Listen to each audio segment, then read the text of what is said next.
Charles Péguy, né en 1873 et mort pendant la guerre de 1914-18, au premier jour, est un écrivain au style inimitable, fait de répétitions, l'un des plus singuliers de toute la littérature européenne.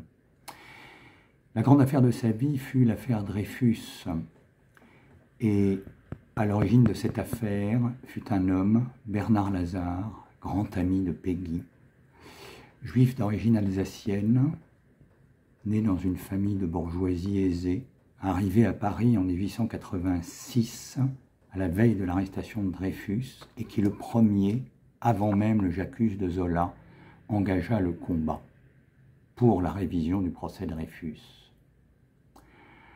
Alors Péguy va publier dans les fameux cahiers de la quinzaine le portrait de ce grand ami qui fut toujours pour lui comme un frère et qui mourra en 1903.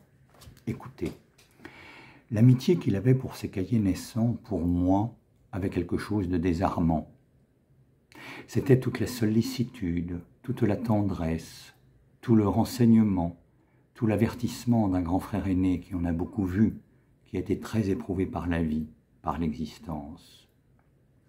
Cet athée, ce professionnellement athée, cet officiellement athée en qui retentissait avec une force, avec une douceur incroyable, la parole éternelle, avec une force éternelle, avec une douceur éternelle que je n'ai jamais retrouvée égale nulle part ailleurs.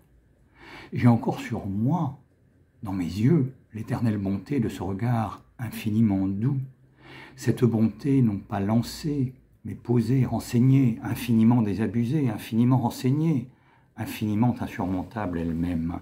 Je le vois encore dans son lit, cet athée ruisselant de la parole de Dieu. Lui-même, il ne se faisait aucune illusion sur le sort des hommes qu'il avait défendus. Il voyait partout les politiques, les hommes politiques arriver, dévorer tout, dévorer, déshonorer son œuvre.